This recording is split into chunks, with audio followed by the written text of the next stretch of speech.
Fábrica de Felicidad es producido y editado por Jorge Montero. Fábrica de Felicidad es traído a ti por Dentalsaurus, tu especialista dental pediátrico. Hola, soy Ana Karemi. Bienvenidos a mi Fábrica de Felicidad. Si estás en la búsqueda, aquí conseguirás algunas herramientas. Unidos, fabriquemos felicidad y soluciones de paz. Joti Colette, aquí en Fábrica de Felicidad, bienvenido, ¿cómo estás? Gracias, bien, feliz de estar aquí, cafecito, disfrutando, conversando. Sí, vamos a tener una buena conversación claro porque sí. Traes muchas cosas buenas para Austin. Yes. Ya tienes aquí 2 años. 2 años y medio más o menos, sí. Bueno, vamos a hablar un poquito acerca, primero yo quiero conocer a Joti, porque no te conozco. Okay. Y quiero que la comunidad de Fábrica de Felicidad también te conozca. Perfecto. Porque te vi en escena y la verdad es que me gustó mucho tu trabajo. Gracias. De hecho, me acerqué y me puse a tu orden porque realmente traer la cultura y el arte a lo que nosotros estamos acostumbrados en Venezuela, la verdad es que mueve muchas fibras y muchas emociones, sí. Y te agradezco por el trabajo que empezaste a hacer aquí en Austin. Gracias. Ahora, cuéntame un poquito de dónde viene Joti, qué es el trabajo, cómo te formaste como actor, como artista, y luego vamos a contar qué estás haciendo acá. Ok, bueno, yo soy de Venezuela, proud Venezuelan, soy de Caracas. En Venezuela estaba dedicado 24/7 a las artes escénicas. Comencé bailando flamenco porque mi mamá es artista también y tenía una escuela de flamenco en la parte de abajo de mi casa, una escuelita pequeña de flamenco. Y locuras de la vida, empecé a bailar porque me gustaba una de las chicas que estaba en la escuela. Y después me di cuenta que en verdad sí me gustaba mucho el stage, ¿no? Aprendí básicamente, los primeros años fue viendo las clases que mi mamá tomaba de flamenco, viendo videos. La música española a mí es algo que me mueve mucho. Y después de eso, yo siempre le digo a mi mamá que ella es la culpable que yo me dedicara a esto, porque en verdad me encantó el estar en stage. Después de eso empecé a formarme en otros estilos de baile, empecé a agarrar clases en distintas escuelas allá en Caracas. Y dije, oye, me está gustando como esto de lo del cuerpo y tal. Todavía en el colegio, no me había ni graduado todavía del colegio. Ya graduándome del colegio, digo, bueno, quiero ya llevaba ya años, empecé a dar clases en la escuela de mi mamá después, mezclando las clases de street, de jazz, de hip hop, con flamenco. Entonces era como la cosa especial de la escuela de mi mamá, que había un profesor que montaba hip hop con flamenco y cosas así, ¿no? Después dije, bueno, ¿cuál es el siguiente nivel? Quiero hacer algo distinto. Me gradúo del colegio, empiezo la universidad a estudiar comunicación y digo, quiero hacer algo más. Y por cosas de la vida, creo que fue Facebook, me llega una publicación de un grupo de teatro, que es mi alma mater, es mi casa de formación de teatro, que se llama Teatro Nueva Era, allá en Caracas. Y ellos trabajaban mucho el cuerpo, se trabajaba mucho corporal y eso fue lo que me enganchó. Y ahí me di cuenta que no era solo bailarín, sino que me gustaba el stage completo, la actuación también, ¿no? Me pasé tiempo formado con ellos, tuve la oportunidad de viajar a un festival de Argentina con ellos. Mi maestra Jennifer Gasperi me enseñó desde actuación hasta también verla a ella dirigiendo.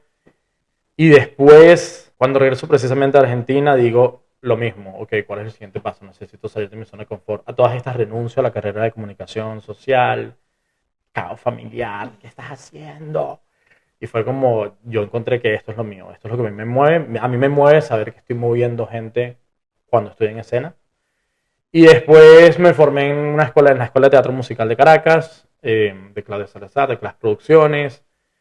Estando ahí empecé a hacer impro, siempre con lo mismo, con estas ganas de salir de mi zona de confort cuando siento que estoy como tocando techo. Es como, no, le tengo pánico a la rutina, o le tengo pánico al sentir que no estoy como avanzando. Y eso fue lo que me llevó como a empezar a conocer. Empecé a hacer impro y me enamoro de la impro y digo, wow, qué bella filosofía.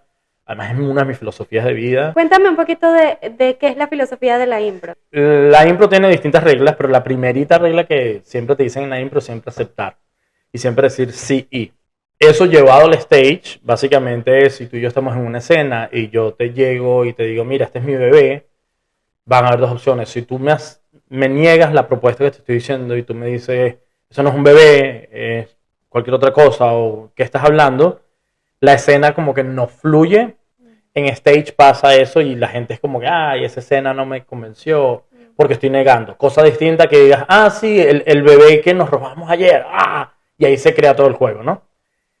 Llevado en la vida, que es cuando para mí fue la epifanía, cuando empiezo a entender la impro como una filosofía de vida, es aceptar cualquier cosa que nos pase y sumarle. Eso te Wow, qué permite valioso. avanzar en la vida, ¿no? Eso te permite decir, bueno, esta es mi realidad, no la niegues, porque entonces la escena no va, te vas a quedar ahí estancado, ¿no? Es decir, bueno, sí, esto es lo que me está pasando, ¿qué hago con eso?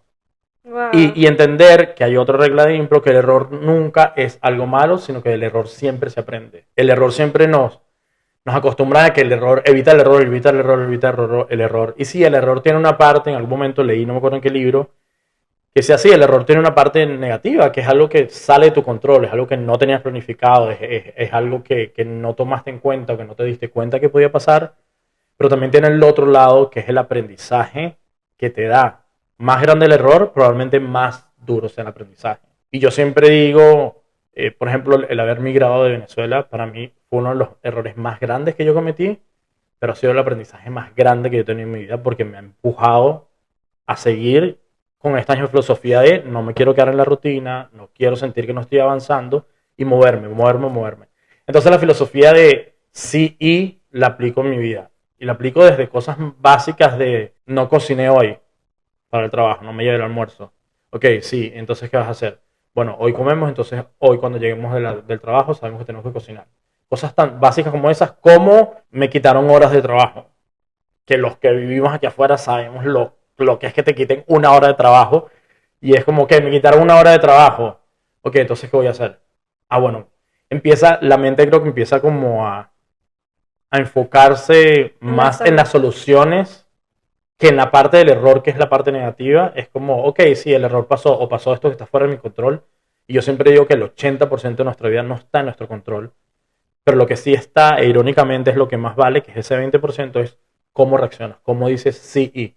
Mira, sí, yo me mudé mi primer año viviendo fuera de mi país, me mudo por primera vez a un apartamento en otra ciudad, con otro idioma, otra cultura. Mi primer apartamento solo con un colchón y un sofá y más nada, ganando nada la hora, $7 la hora, y oh sorpresa, llega la pandemia. Y fue como, wow, wow, wow. Y dije, bueno, sí, y ¿sabes qué? Eso me dio la oportunidad de el arte que no pude hacer el primer año que estuve viviendo afuera. Empecé a hacer arte en mi casa. O sea, yo bailaba. Bendita hacía, pandemia que sacó todo lo mejor. Inventaba. Se acabó la pandemia y la pandemia fue, para mí a nivel espiritual y a nivel creativo, fue como un momento de evolución, porque fue como un, ok, ya entendiste que de la puerta para afuera nada está a tu control. Lo que está a tu control es cómo vas a reaccionar todo eso. Bueno, está pasando esto. ¿Lo puedes controlar? No. Entonces, ¿para qué te vas a preocupar? Preocúpate por buscar el foco, quita lo que estás destruyendo, la solución. Ah, mírala, ahí está. Y eso ha sido gracias a la impro, gracias a decir el sí y. Ah, bueno, sí, y es muy loco, pero siento que uno empieza a atraer esas energías, ¿no? Cosas como, me dieron un cambio de trabajo, ay, me dieron un apartamento, ay, mira, está al lado del edificio, oh, sorpresa, estoy a 3 minutos, ¿sí? En vez de decir, ay, me tengo que mudar, y la quejadera, que además uno a veces la acostumbra mucho a eso, ¿no? Claro. Quéjate, y ay, ¿y por qué tengo que hacer esto, y tengo que hacer... Y también empiezas a entender que quejarse también es parte de ese sí y, que también es válido decir un día, ay, hoy no quiero. Es humano. Es humano. Y hay que aceptar eso. Y es humano decir, y hay que aceptar el que un día te levantes y dices, mira, hoy no. Hoy, yo tengo uno de mis maestros de impro que viven en Miami, Ron Chávez, y en un momento, mi primer año aquí, yo en un momento hablé con él y le decía, ¿cómo haces? Porque yo entré en una depresión muy dura el primer año que estuve aquí. Y él me dijo, aceptando que hay días que la migración va a ganar la batalla, pero no gana la guerra. Pero es válido un día levantar y decir, mira, hoy me ganó la migración. Hoy me levanté extrañando mi arepa, mi cafecito, mi gente, mi bochinche, mi vecina. Hoy me levanté así. Lo abrazas eso, te lo disfrutas, por muy absurdo que suene, vives eso, lloras, pataleas, gritas, drenas, y probablemente a los 5, 20 minutos estés despierto, bañándote y saliendo diciendo, ok, ¿qué es lo que vamos a hacer? Exacto, es perfecto aceptar, vivir la emoción, porque en negación pues nos quedamos allí. Yo pienso que el proceso del duelo nos enseña muchísimo. Total. La migración es un proceso de transformación, pero cuando hay transformación hay dolor. Claro, Hay dolor. claro, claro. Ahora, de todas esas emociones, de todo ese dolor, ¿es de allí donde antes habías escrito o solo Sí, producido? sí, en Venezuela, después de que empiezo a actuar, salgo de la compañía de teatro en la que estuve y empiezo como a trabajar como freelance, o sea, como meterme y salir de mi zona de confort a propósito. Y dije, bueno, no voy a esperar a que alguien a mí me toque la puerta y me diga, hola, ¿quieres actuar? Hola, ¿quieres? Sino que si a mí me toca crear, y creo que eso es una de las virtudes que tenemos nosotros en Latinoamérica, y hablo por Venezuela porque es donde viví, que cuando consigues algo que de verdad te mueve, Buscas la forma. buscas la forma. Es como una de las cosas que yo más admiro de la mujer venezolana, de la mujer en general, pero hablo de la mujer venezolana, es lo bello que es cuando se vuelven madres, es como, es que no hay otra opción. No hay. Es que no hay otra opción. Y consiguen la manera, y consiguen la manera además de hacerlo de la mejor manera y avanza. Es como no hay lo mismo, aceptas, ¿no? No te quedas pegado en qué pasó. Entonces, sí, yo un momento en Venezuela empecé yo a escribir, siempre me ha gustado escribir, no soy súper, o sea, no soy como el dramaturgo, pero tengo mi manera de escribir y empecé a escribir durante el último año, estaba con una amiga que se volvió mi productora, que irónicamente fue mi alumna en la escuela de teatro y después muchos años nos conseguimos, eh, Noderlin Vivas, y empezamos a trabajar juntos. Entonces yo producía ideas, yo era la parte creativa y ella era la parte de producción. Yo llegaba y le decía, yo quiero que haya aquí unos ángeles con unas guayas, y ella me decía, no hay plata para eso. Y era como, ok, entonces esas peleas que a mí me parece divino porque es proceso creativo. Claro. Y ya empecé a escribir. Entonces yo le decía, mira, tengo este proyecto, ¿qué te parece? Y ella decía, me encanta, vamos a montarlo. Entonces ella era la parte de comunicaciones y networking y conseguimos aquí. Y empecé yo también a trabajar eso, ¿no? Empecé a conectar con Microteatro Venezuela y eso, Malara me dio la oportunidad de trabajar ahí. Empiezas a crear conexiones en la industria teatral en Venezuela, por lo menos en el año en el que yo estuve, el último año, 2016 al 2018, que fueron los últimos 3 años. Había tanto caos en el país que no tocó otra, sino que la comunidad teatrera, la red de teatro se volvió más unida todavía y es una familia, eso es una de las cosas que yo más les agradezco al teatro. Y había mucho support de alguna u otra forma, ¿no? Necesito un actor, mira, yo tengo este actor. Ah, mira, necesito una escenografía, la que Qué yo utilicé para hacer 3. Y entro en microteatro y ahí ya o sea, empecé a escribir, empecé como, no tanto como la producción siempre es algo que yo he respetado mucho, le tengo mucho respeto y miedo un poquito porque es como, ¡ah! Y es mi proceso de aceptar a veces, digo, ok, las cosas no salieron como yo quería, como yo planeaba, pero sí, empecé a producir, a actuar, a dirigir. Dirigir es algo que me encanta, creo que viene de mi lado coreográfico. Por muchos años fui coreógrafo de la escuela de mi mamá, después trabajé en una escuela de baile, tenía mis trabajitos, mataba mis tigritos montando coreografías para colegios y cosas así. Y dirigir creo que es algo que me mata mucho trabajar y sentir que estoy dando algo a la sociedad, que estoy entregando algo de mí. Creo que eso es como parte de la responsabilidad de nosotros como artistas. Eh, pero sí, desde hace muchos años dije, bueno, yo no voy a esperar que alguien me toque la puerta, aquí yo mi camino lo tengo que armar yo. Y en el camino alguien aparecerá y me lo hará más fácil, Claro. o alguien más aparecerá y será un obstáculo y yo buscaré la manera de dar la vuelta. Ahora cuéntame un poquito de Empieza Impro Caja acá. Ujú. Y es un espacio en donde básicamente es improvisación en español. Es la primera vez que hacen Sí. improvisación en español aquí en la ciudad. Por eso te decía qué bueno que están Yes, aquí sí, porque sí, traen sí, y sí, refrescan sí. un poquito la cultura. Ya lo están haciendo frecuentemente. Sí. Cada Hay cuánto. una función al mes. Una Una función al función al mes. mes, todos los sábados. Sí, yo tenía como la espinita de querer hacer impro aquí. Durante la pandemia creé un show de impro que era online. ¿Cómo? ¿De verdad? Sí, que sí, bueno, si Dios en el universo lo permite, vendrá en vivo en algún momento. Y con ese logré conectar con gente de distintos países, venezolanos o no venezolanos, que estábamos regados por el mundo, que hacíamos impro y nos reuníamos. Todo comenzó como un entrenamiento porque yo quería entrenar impro. Y dije, ok, ¿qué quiero hacer yo? Entrenar impro. Llamé como unos amigos y le dije, mira, vamos a empezar a reunirnos durante la pandemia. Vamos a reunirnos. Gente de Chile, gente que estaba en Chicago, yo estaba en Houston, gente en España. La pandemia, los horarios eran cualquier cosa, la gente no estaba encerrada.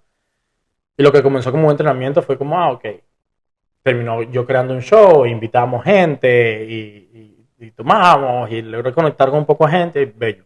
Y siempre me quedó como esa espinita de, ay, quiero volverme a montar impro. En Venezuela yo era parte del elenco de Improvisto, que es un show Me encanta. Sí. que lleva ya, si no me equivoco, llevan 20 años. Y me quedó como esa espinita ahí, como, hacer impro, hacer impro, hacer impro, hacer impro.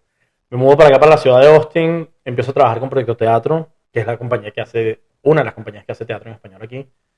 Hicimos un show que se llamaba Cabarex, y dentro del show, que eran como distintos sketches que hablaban de la historia hispanoamericana, el director nos dice, mira, me gustaría que hubiera impro. Y ahí fue como... ¡Oh!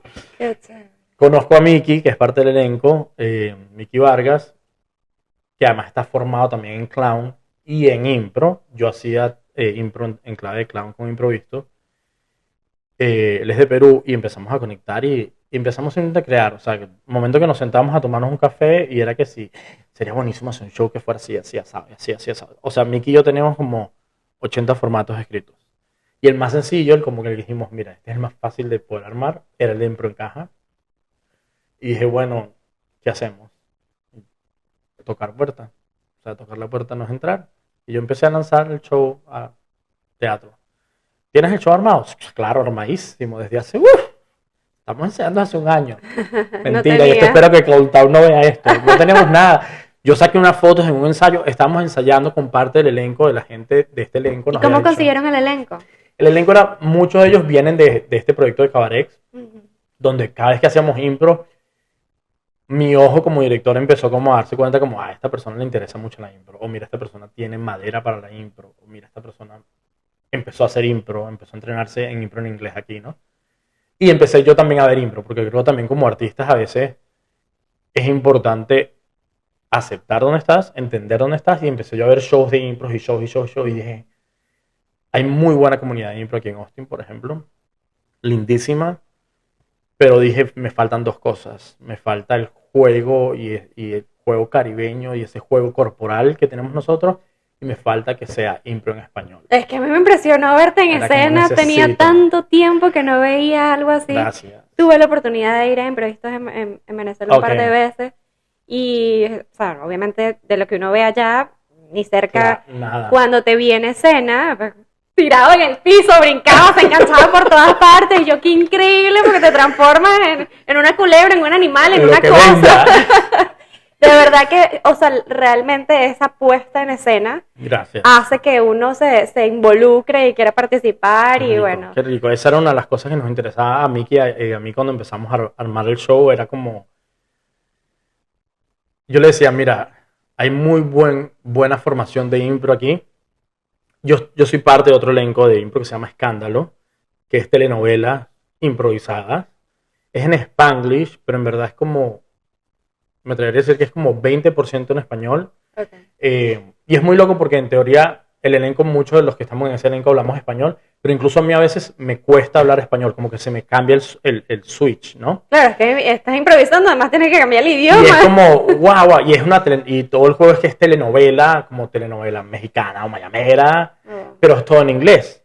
Y dije, me encantaría ver un show que fuera lo opuesto, que fuera, tenemos inglés, pero el fuerte, el 80-90% del show es en español, porque además siento que la comunidad hispana aquí necesitaba eso, necesitaba ver un show que le permitiera decir, ay, me siento demasiado identificado. El humor hispano tiene su particularidad, sí, así como el humor anglo, el humor europeo, ¿no? Entonces, cuando Miki y yo lo armábamos, era como, mira, es importante que creemos un espacio, y creo que este formato, que era Impro en Caja, porque repito, tenemos como 80 escritos, este es como el más sencillo, es el que la gente que de repente no conoce o no sabe de impro va a poder entender el juego, va a poder ser parte. Agradezco demasiado que me digas eso, porque era una de las cosas que yo hablaba con él. Hablamos los dos como que en verdad la gente diga, ay, quiero ser parte del show, necesito sentir que que puedo gritar y que que me están tomando en cuenta, ¿no? Sobre todo por eso, porque no habían shows en español. Y bueno, y meterle toda la fisicalidad, porque decía, me hace falta las locuras del cuerpo y moverse. Además, porque bueno, yo digo que yo tengo 37 años, pero siento que por dentro tengo como 15 y todavía estoy que sí, pega brincos y imagina y juega. Y a veces nos hace falta eso, nos hace falta tener en cuenta Volver a ser niño un ratico. Ese niño, lo hablamos hace rato, es rico ser niño a veces, ¿sabes? Darte la oportunidad de decir, yo quiero agarrar un cuaderno y rayar. ¿Para qué? No hay para qué. Es para estar vivo, para disfrutar, para hacer, para drenar. ¿Sabes? Hoy quiero sentarme y jugar en mi cuarto o me estoy bañando a que recibo el Oscar. ¿Por qué no? ¿Sabes? Claro. Entonces sí, agradezco mucho que me digas esto, que te sientes parte y que conectaste, porque para mí eso, creo que lo dije hace un rato, es importante para mí, y esto es a nivel personal, sentir que estoy creando espacios donde la gente se ve reflejada, donde la gente puede conectar, donde la gente tiene la oportunidad de drenar, sea desde un show como Impro en Caja, que es simplemente comedia de entretenimiento, o sea un show como el que se ha presentado ahorita en agosto, que es otra cosa. Ahora vamos con eso. Pero es otra cosa, ¿no? Sí. Para mí es importante como eso, crear espacios y conectar a través del arte, y para mí siento que eso es como no sé si es como mi razón de ser a veces del arte, porque además me pasa a mí personalmente. Es que al final las artes es para eso, para conectar. Para conectar y transformar a la gente, creo que es. Y transformar desde la cosa más intensa hasta eso. Ay, mira, fue un show y me reí porque por fin escuché un show de comedia en la ciudad de Austin donde hablaban de arepa y donde los chistes eran una Miss Venezuela y donde había una, ¿sabes? Claro. Pero sí. Vamos con suspensivo. Ay, Dios mío.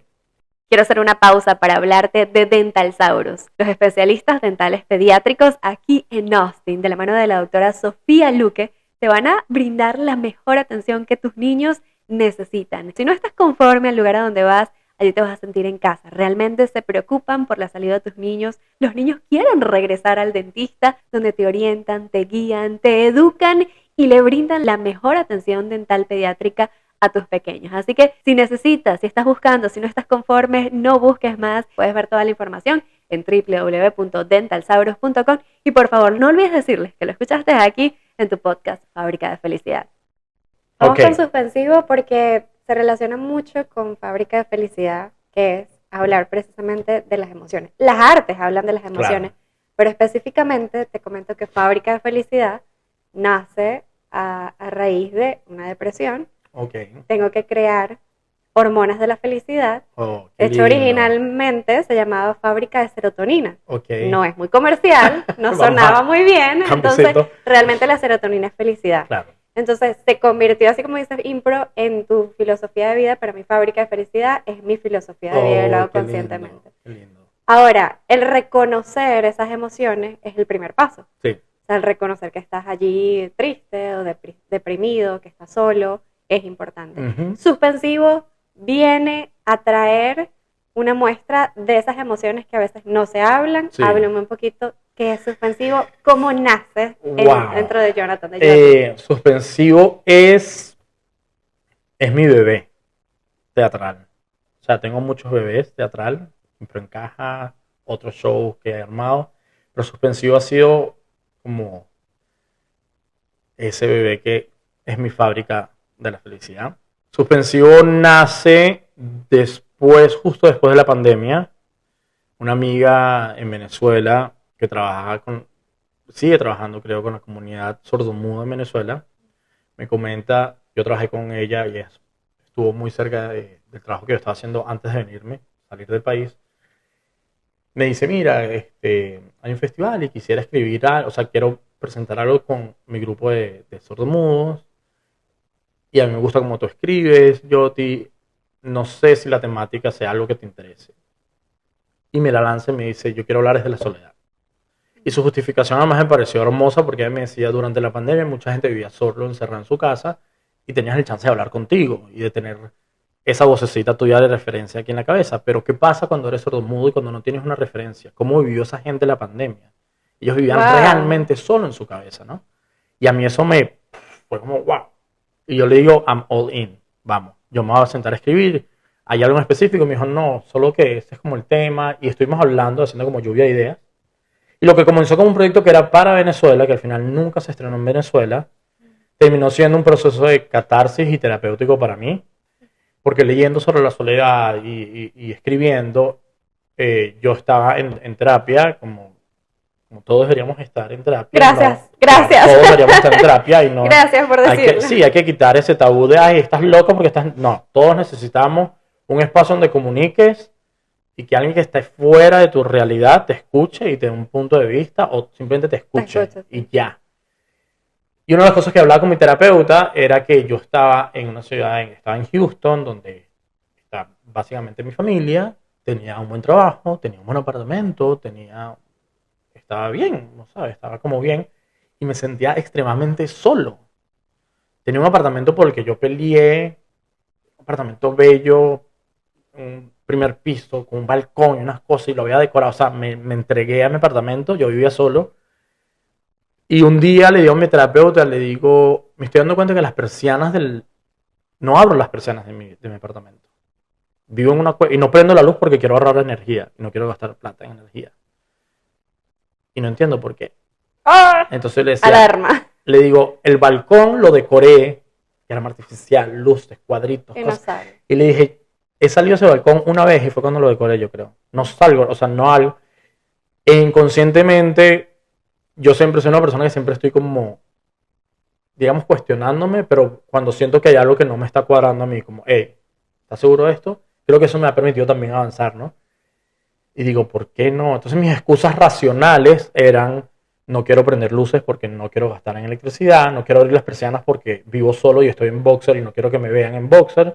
Pregúntame si a los vecinos les interesa verte en boxer, aquí es que cada quien está en su vida. No salgo al balcón porque, bueno, estoy muy cansado y lo que quiero es dormir. Y me di cuenta que en verdad buscaba cualquier excusa para no estar en el apartamento. Buscaba cualquier excusa para salir del trabajo, irme al gimnasio y del gimnasio entonces iba a pasear y entonces me iba a tomar un café y lo menos que hacía era pasar en el apartamento. Escribiendo suspensivo, empiezo a leer y empiezo a leer y empiezo a leer y empiezo a leer desde temas filosóficos de la soledad, poesía, ver películas de la soledad y empiezo como a identificar y suspensivo se vuelve un trabajo de catarsis muy yoti y empiezo a abrazar y aceptar mucho más la soledad, decir, date cuenta, no abres las persianas porque... Y yo siempre digo que el ser humano, si bien es necesario o es muy rico estar solo y es divino, yo vivo hace 7 años solo y es muy rico, es no irse a los extremos, ¿no? Creo que todo en extremos es malo. Porque si no, esta gente que dice, bueno, yo vivo solo y a mí yo no necesito estar saliendo, no quiero sonar grosero, pero es mentira. Porque si fuéramos, el ser humano es un ser social, existes en la manera en que existes en la sociedad. Si no, yo siempre digo, fuéramos unos osos, que invernábamos, nos metimos en una cueva, salimos, comemos y nos 6 meses encerrados. No, es que los estudios nos los han demostrado, que o sea, el bienestar del ser humano está en las relaciones que construye. Puedes vivir solo, claro, pero tener ese tienes contacto. Tienes que tener el contacto, si no existe, si no entiendes cómo es vivir, en verdad, porque somos seres sociales. Y bueno, el caso es que yo me pongo a escribir suspensivo y digo, yo necesito reflejar lo que ha sido mi proceso. Suspensivo se termina convirtiendo, abro las persianas de mi casa finalmente. Literal y metafóricamente, abro las persianas y digo, ok, vamos a ir en este apartamento, vamos a ir en este apartamento. Ábreme las persianas, sal, tal. Y a la medida que empecé a aceptar eso, se empezaron a abrir otras puertas. Y Suspensivo termina contando la historia, son 4 historias, de distintos puntos de vista de la soledad. De la soledad que no es física. A mí me preguntaban, pero mi terapeuta me preguntaba, ¿pero por qué te sientes solo? Tu mamá está allá, tu hermano está allá, tienes familia. Y él decía, pero es algo más, no sé cómo explicarlo. Y Suspensivo me dio la oportunidad de entender qué era ese algo. Que era que yo extrañaba mi comunidad, la que yo había creado en Venezuela. La nostalgia, el recuerdo de poder ver a alguien y conectar con la mirada y simplemente como, sí, sin decir ni una palabra, eso es lo que me hacía falta. Porque sí, tenía amigos, pero eran amigos o amigas que no estaban en mi misma realidad. Eran amigas que estaban pendientes de comprar casa, con hijos, casadas. Entonces mi realidad era otra. Sí, les tengo mucho cariño, pero no había como... conexión. No había conexión y era como... Y le dije, claro, lo que yo extraño es mi gente.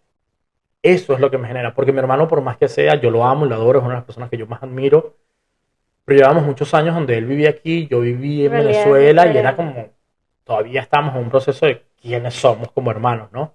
Y Suspensivo entonces cuenta, esa es una de las historias, cuenta esta soledad estando acompañado, esta soledad de, pero tienes gente, pero tienes a tu esposo, o tienes a tu esposa, o tienes a tu hijo, o tienes a tu hija, o tienes a tu mamá. Es algo que va más allá, es esta parte de la soledad que no es tangible, ¿no? La otra parte de la soledad es Y que puede tener múltiples razones. múltiples razones, y todas son válidas, y todas hay que abrazarlas, y todas hay que sentarse y hablarles, y escucharlas. Justamente hace poco hacía el comentario, diga, hoy justamente estoy yo en mi proceso de soledad, Okay. y digo, justo ahorita, cuando estoy sola, es cuando menos sola me siento. Y cuando estaba rodeada, me sentía sola. Sí, porque te empiezas a aislar. Yo creo que el tema de la soledad, voy a profundizar un poco más. El tema del Para eso amor, estamos aquí. el amor, no el amor que nos venden de relaciones o el amor como de panfleto, como digo yo. El amor verdadero es entender, es respetar la individualidad del otro, ¿no? Y respetar tu individualidad. Hay un libro magnífico, que es uno de mis libros favoritos, lo recomiendo. Tiene cositas con las que yo estoy en desacuerdo, pero en general el libro es bellísimo, se llama El arte de amar, de Eric Fromm.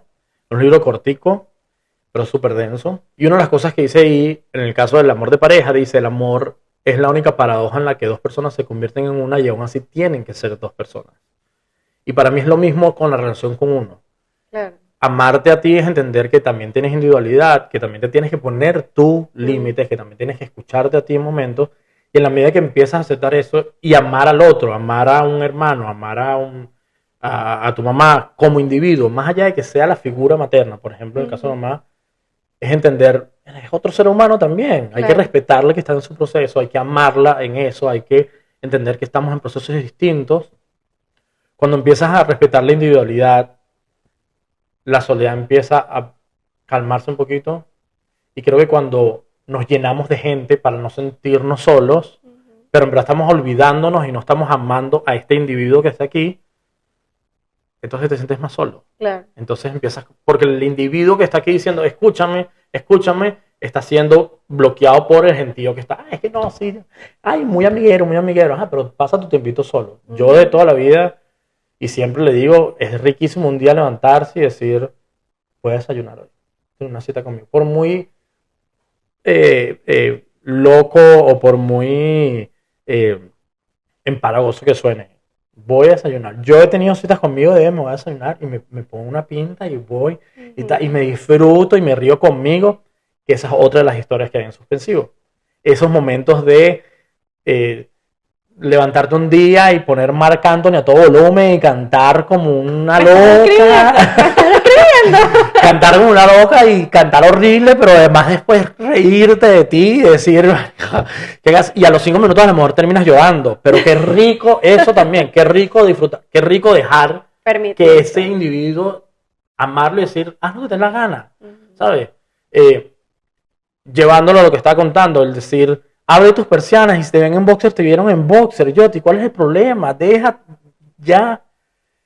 Eso es otra de las historias que cuenta lo bonito de los colores y los picos distintos que tiene la soledad. El cómo de repente, sí, yo me levanto un día y estoy súper feliz y de repente, bueno, me pega la melancolía porque quiero un abrazo de mi mamá.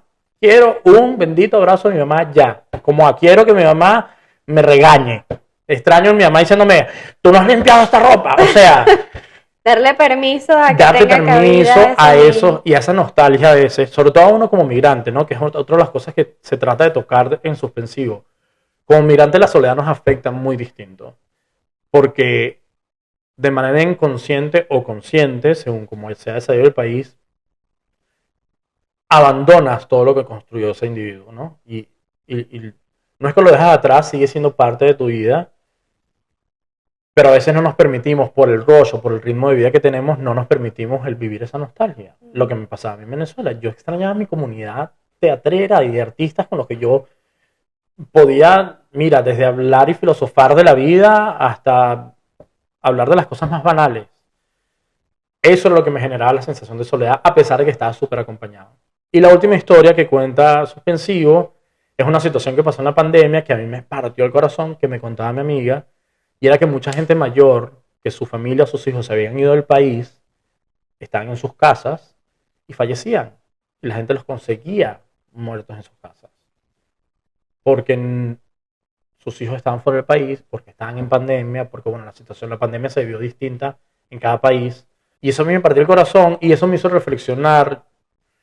Yo siempre he dicho que nos acostumbran mucho a oír de cosas que son parte de la vida y que no nos dicen que lo aceptemos. La muerte y la soledad las tenemos al lado, todo el tiempo. Sí. Para morirse lo que se necesita es nacer y para estar solo lo que se necesita es nacer, punto. Pero nos enseñan, yo siempre digo que las tenemos aquí, están agarraditas en la mano de nosotros. Siempre lo digo yo también. Y nos enseñan tanto a oír de ellas, a Sí. ignorarlas, que cuando las empiezas a ignorar, ellas empiezan a molestarse y entonces empiezan a pellizcarte, y empiezan a fastidiarte. Cuando tú les dices, ok, la vida es mía, tienes 5 minutos, Soledad, dale. Y lloras, y te da la melancolía, y te pega la nostalgia y tal. Ella se calma porque es escuchada y dice, ya me fastidié, y te deja seguir avanzando. Igual Sí. con la muerte, ¿no? Cómo nos enseñan desde chiquito a, no sé, te golpeas o pasa algo, ay, no llores, no, sí, llora. Ese no debería ser el enfoque, no llores, porque el llorar es parte del proceso, del proceso humano, ¿no? Llora, ¿por qué estás llorando? ¿Vale la pena llorar por eso? Eso es otro enfoque. Yo particularmente era el niño llorón de mi casa. Llorón horrible. Y me pasó que en un punto, y esto lo identifiqué después, ya mucho después con terapia, bloqueé. Mi familia jamás me ha visto llorar después que yo crecí. Jamás. Mi papá falleció, yo creo que mis hermanas jamás me han visto llorar. Jamás me vieron llorar a mi papá ni a mi mamá. De adulto empecé a trabajar eso. Ese trauma de no llores, no llores. Porque yo era el llorón. Yo era de llorón por cualquier cosa. Era Porque súper es intenso sensible. y siempre he sido sensible. Ahorita soy un llorón que es que veo un comercial y digo, ¿por qué estoy llorando? ¿Qué? No, ¿sabes? Te permites vivirlas. Claro. Que ese eres tú al final del día y Y siempre fuiste así. Siempre ha sido. Entonces, esa última historia, que a mí particularmente es una señora mayor, me parece que es muy linda porque es el momento donde tenemos que entender que al final, por muy dark que suene o por muy incómodo que suene, nacemos y nos morimos solos. Y cuando aceptas eso, aceptas que eso es parte del proceso de tu individualidad, de amarte a ti, te vas en paz. Y aquí me voy a abrir, no voy a llorar. Sí voy a llorar seguro, pero me voy a calmar. Cuando mi papá falleció muy mayor. Él siempre decía que él jamás, mi papá era médico, pero él decía que él jamás iba a fallecer en una clínica, que él fallecía en su casa con su familia, y así lo hizo. Mi papá pasó por 1000 cosas durante los últimos 8 meses, y la manera en que él falleció para mí fue poéticamente hermosa. Él estaba acostado, le dio una subida de tensión, perdón. Teníamos que llevarlo a la clínica, pero lo teníamos que llevar en ambulancia porque tenían que inyectarle el suero. No se conseguía ambulancia, yo estaba corriendo para arriba y para abajo. Y mi mamá me cuenta que ella le dice, ya te vamos a llevar a la clínica. Y mi papá le agarró la mano, la vio, se sonrió y le dijo no. Sonrió, rindió. respiró, estaba cansado. Pero él decidió, él dijo, estoy feliz. Ya, abrazó, dijo, ya entendí que era esto. Las últimas conversaciones, a mí me pasó que en el funeral de mi papá, la gente se me acercaba y yo, capaz inconscientemente o como un mecanismo de defensa, yo no paraba de estar así. Sonreía hasta que una amiga me dice, te ves súper creepy sonriendo en el funeral de mi papá. Y era porque cuando me preguntaban, ¿cómo estás? Yo le decía, yo estoy tranquilo porque mi papá descansó. Mi papá estaba reventado, estaba, la palabra que decimos en Venezuela, cansadísimo, reventado esos últimos 8 meses. Pero irónicamente esos últimos 8 meses mi papá se dio el permiso de disfrutar a mis hermanas que están mucho más menores que yo, de sentarse a hablar conmigo de cualquier cosa. Yo tuve el chance de escuchar cómo mi papá hizo y deshizo en su adolescencia cosas que jamás, por el ritmo de vida, por la responsabilidad de él, yo tengo que proveer, yo tengo que hacer. Pero yo disfruté de mi papá esos 8 meses. Sí, fue incomodísimo. Y ahorita veo para atrás y digo, ay, qué situación tan incómoda ser enfermero de mi papá y cuadrar con mis hermanas, quién cuidaba, quién limpiaba, cambiar pañal, tal. Pero fue hermoso, mi papá descansó. Mi papá dijo, hice y deshice, nadie me quita lo bailado, hice mi casa, con mis 4 muchachos, cada uno está haciendo su vida, hice lo mejor que pude, y estoy tranquilo. Cuando mi mamá me dijo, él se sonrió y me hizo, no, y cerró los ojos, suspiró, se quedó dormido. Fue como, ay, qué rico que él se dio el permiso de decir, bueno, ya, no puedo más, totalmente válido, hasta aquí. Y, y para mí eso me pasaba mucho cuando me preguntaban, y muy loco, repito, lo de llorar. Yo no lloré a mi papá, sino como al año, y fue por una obra de teatro que vi, me conecté. Eso fue muy loco. Yo no sé si mi familia sabe esto. Yo no, como que no me permitía llorar. Mi hermano viajó al funeral de mi papá. Estábamos todos súper decaídos. Yo sentí que yo tenía la responsabilidad de estar como adelante. Claro, es que todo el mundo reacciona Entonces diferente. cuidando. Y bueno, pasa como un año. Veo una obra de teatro en microteatro, unos amigos, y reviento a llorar. Conecté y reviento y lloro, pero y lloro y se me acerca el actor y me dice, ¿estás bien? Y yo le digo, mi papá se murió. Y me dice, ¿pero estás bien? Y le digo, no, no, es que no has entendido, mi papá se murió hace un año. O sea, estoy cayendo ahorita es que me está cayendo como la locha de, ah, ah, y caemos en lo mismo. Y para mí es muy bello que haya sido por el teatro y por el arte, y eso es lo que quiere ser suspensivo también. Suspensivo cuenta estas 4 historias que están suspendidas en el aire, o sea, son recuerdos, son nostalgias, son cosas muy mías, pero después de presentarle este proyecto yo lo presenté en Houston, una versión muy más pequeña, y cuando me di cuenta que empecé a conectar con gente incluso que no era de Venezuela, de otras comunidades, con la parte humana, y dije, claro, todos tenemos la soledad y la muerte al lado de nosotros, todos.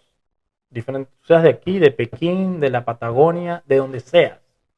Están ahí al ladito. Y así nace Suspensivo y bueno, después se presentó en el 2022 en la ciudad de Houston y dije, yo tengo que volver a presentar esto. Tuve la oportunidad de viajar en diciembre, en octubre, noviembre del año pasado a California, un festival que se llama Encuentro, un festival grandísimo de la comunidad hispana, allá en Los Ángeles. Divino, llegué súper inspirado, conectando con gente. Y dije, yo tengo que subir el volumen a Suspensivo. Me senté otra vez a escribir, a trabajarlo como por mes, 2 meses ya. Y leía, y vamos a leer. Entonces escuchaba gente, opiniones, desde gente teatrera hasta mi hermana, que es doctora. Para sentir si en verdad estoy conectando con la gente. Y, y bueno, ahora tengo la oportunidad en el 2023, que fue mi primer año aquí. Estuve en el proyecto este que te digo de Cabarexa en el Vortex, que es el teatro donde se va a presentar Suspensivo. Y quedamos en lo mismo, yo recién conociendo a Bonnie, que es la directora del teatro, le llegué y le dije, mira, yo tengo un proyecto. Y es así, ¿lo tienes armado? Sí, armadísimo. Mira, tú me dices y lo presento mañana. Y me dijo, bueno, te puedo dar fecha para el 2025. Eso fue en el 2023. Mm, Que son las cosas loquísimas aquí, que los wow. teatros te Oh, proyectan sí, como sí, a sí, 2 años. sí. Y yo le digo, ok, sí. Bueno, vamos a tener una reunión, tuvimos una reunión y ella se encantó. ¿Tú Amo tienes planificado esto desde desde 2023? 2023. Dios. Amo, creo que el Vortex es uno de los espacios más bellos que yo me consiguió aquí en la ciudad de Austin. La comunidad de Austin en general es bella, pero la manera en cómo el Vortex abre puertas a distintas comunidades es una cosa que yo más les aplaudo a ellos y es bellísimo. Y bueno, después quedando conexiones, tengo Oliver Rodríguez, que es parte del elenco, pero además es mi asistente de dirección y además es amiguísima mía y me dijo, yo estoy contigo. Está Carla Gutiérrez, que es de Tercera Llamada. Ella está en Houston, nos conocimos en Houston justo antes de yo venirme. Y después ella se viene para acá y me dice, all in, vamos a trabajar. Y entre nosotros 3 estamos como moviendo todo. Digamos que la producción ya estaba casi armada, porque yo me traje toda la escenografía y todo lo que yo hice en Houston está ahí metido en mi apartamento. Y, y nada, Bonnie me dice, sí, vamos a darle. Y dije, bueno, tengo que subir el volumen después de la inspiración con la que yo llegué de California. Y bueno, es una experiencia sensorial. No es solo el show de teatro, por eso es que tienen que ir. No puedo Claro que hacerle sí. spoil. Claro, las fechas de cuándo vamos a estar viendo Suspensivo aquí en Austin? Suspensivo se presenta en agosto 8, estrenamos, es un viernes y sábado a las 8 de la noche, domingo a las 6 de la tarde, son solo 7 funciones, entonces Hay que reservar hay que eso. reservar ya las entradas están a la venta, 8, 9 y 10, y después la semana siguiente es jueves, viernes, sábado y domingo, o sea, 14, 15, 16 y 17. Son solo esas 7 funciones. La obra como tal dura hora y media, pero es una experiencia extrasensorial. Si compran la entrada, probablemente reciban un video que es un disclosure y van a entender a qué me refiero con todo el tema extrasensorial. Lo único que les puedo decir es que la experiencia comienza incluso desde que compras la entrada. Esa es la idea. La entrada a la sala ya es una cosa distinta. No les voy a decir, tienen que comprar el ticket. En el ticket, entonces, en el video se les dice. Pero, y todo esto buscando crear conexión. Yo tengo formación en teatro ritual en Venezuela y el teatro ritual como una herramienta de transformar, ¿no? No solo al público, sino también al actor. Tengo un elenco increíble, súper diverso. Está Nia Pérez y Teo Herrera, que son de Venezuela. Estoy yo de Venezuela. Está Miki Vargas, que es de Perú. Está Iván Dávila y Cis Yaisen, que son de México. Está Olivia Rodríguez, que es mexicoamericana. Además del equipo increíble, el Vortex, que de verdad los amo. Porque el año pasado se hizo una lectura y desde la lectura han estado como, ok, what do you need? Let's Qué go. bueno. ¿Con qué te ayudamos? ¿Tienes esto? ¿Qué tienes aquello? Entonces estoy súper emocionado. Mi bebé que ya está a punto de nacer. Las contracciones. Estamos muy felices de que Sí, Suspensivo sí, llegue aquí, de que estés tú aquí. Gracias. Sé que vas a seguir creando. Sí que Gracias sí. por lo que le estás ofreciendo a la comunidad hispana y por permitirte vivir tus emociones y plasmarlas Gracias. en esas obras. Así que esperamos. Ya voy a estar allí en la Por estreno favor, de inviten a Suspensivo. todo el mundo. Además, si bien es en español, porque es importante lo que hablábamos hace Sí. rato, tener teatro en general en español, va a haber subtítulos. Para mí es importante también comunicar, y eso es otra de las barreras que las que yo quiero o me gustaría quitarnos esta barrera de, bueno, es arte en inglés, entonces no puedo ver. Claro, para nosotros como migrantes, nosotros tenemos la capacidad de aprender el otro idioma, entonces para nosotros se nos hace accesible, ¿no? Y para mí es importante también crear espacios donde la comunidad de no habla hispana también vea nuestro trabajo, también sepa quiénes somos. O sea, pueden ir y van a entender. Van a entender porque vamos a tener subtítulos también, Qué entonces bueno. en inglés, y estamos consiguiendo distintas herramientas Para para involucrar. ofrecer. Yo tuve la oportunidad de presentar otras obras en Dallas hace como casi 6 meses en un festival que era totalmente en inglés de la comunidad de Dallas y yo presenté una pieza en español y lo que hice fue que creé una especie de sinopsis previa en inglés para que la gente que no hablara español entendiera qué es lo que iba a ver, entonces se le hiciera más fácil entender, ok, esta historia que vi, quién era qué personaje o qué es lo que estaba pasando. Lo mismo estamos haciendo con Suspensivo, además de los subtítulos. Creo que es importante quitar esa barrera de, bueno, no hablo el español o no hablo el inglés o no. Lo hablaba con otra amiga que además está haciendo super support en el proyecto, Sol. Cuando tú vas a ver ópera, tú no hablas italiano, tú no hablas alemán. Igualito la ópera te llega y te toca. Claro. Entonces, creo que a veces está muy aquí, en el subconsciente, y entonces, bueno, inviten a quien sea, no Claro importa que el sí, idioma que hablen, ahí estoy seguro que van a conectar. Vamos a con correr la experiencia. voz. Por favor, Claro por que favor. sí. Ahora, para cerrar, Sí. siempre necesito 3 herramientas que me compartas allí que tienes en tu bolsillo para fabricar felicidad. Ok, la primera, yo tengo un lema y es que hay 2 cosas en la vida que no se le puede negar a nadie. Una sonrisa y un abrazo. Pero un abrazo bien dado, no esos que se dan como así de lejos. No, un abrazo bien dado. Eso me da felicidad a mí. Y el recibir un abrazo, el regalar una sonrisa, el decir unos buenos días con una sonrisa. Segundo, la impro, el CE. Creo que el CE es mágico, cambia la perspectiva, estoy seguro que debe generar algún tipo de cambio químico en el cerebro porque cambia. El foco del cerebro va o hace un giro de 180 y va para otro lado. Entonces, la CE. Y la tercera, a ver, ¿cuál puede ser? No sé. La De tu tercera. día a diario, hábitos. Hábitos diarios que O yo cosas que tú tengo. hagas que- Dense el espacio de estar solos. Creo que eso. Dense el espacio de ir al cine solo. De reírse de ustedes mismos. De burlarse de ustedes mismos. De consolarse ustedes mismos. Dense el espacio de verdad de tratarse. Y sé que suena muy cliché quizás. O suena muy repetido últimamente. Pero sobre todo, y me atrevo a decir en nuestra comunidad hispana, que a veces nos enseñan, tenemos como unas reglas, ¿no? Dense el espacio de entender su proceso, de abrazar su proceso, todos mis amigos están casados y con hijos. Yo no tengo que estar casado y con hijos. Si eso no te trae felicidad ahorita, acéptalo. Y de hablar, de ser honestos con ustedes. Creo que esa es la clave. Ser honesto con ustedes. Para mí esa es una de las claves de la felicidad. Honestos en los momentos de sonrisa y de felicidad y honestos en los momentos incómodos, lo que hablamos hace rato. Porque si va a haber transformación, necesita haber, quizás no dolor, pero sí va a haber incomodidad. Ser honesto con la incomodidad y decir, mira, yo, tío, hoy en verdad estoy demasiado incómodo, esto no me gusta, ¿qué vamos a hacer? Y combinar eso con la impro, decir, ¿qué vamos a hacer? Ok, mira, me siento súper incómodo, voy a hablar con mi jefe. Y voy a hablar para enfocarme en la solución, para poder avanzar, para decir sí y. Ahí está todo conectado.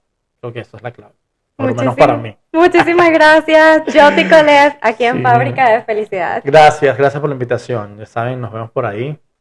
Creen todo lo que tienen. Salen a hacer, por favor. Nos vemos en suspensivo.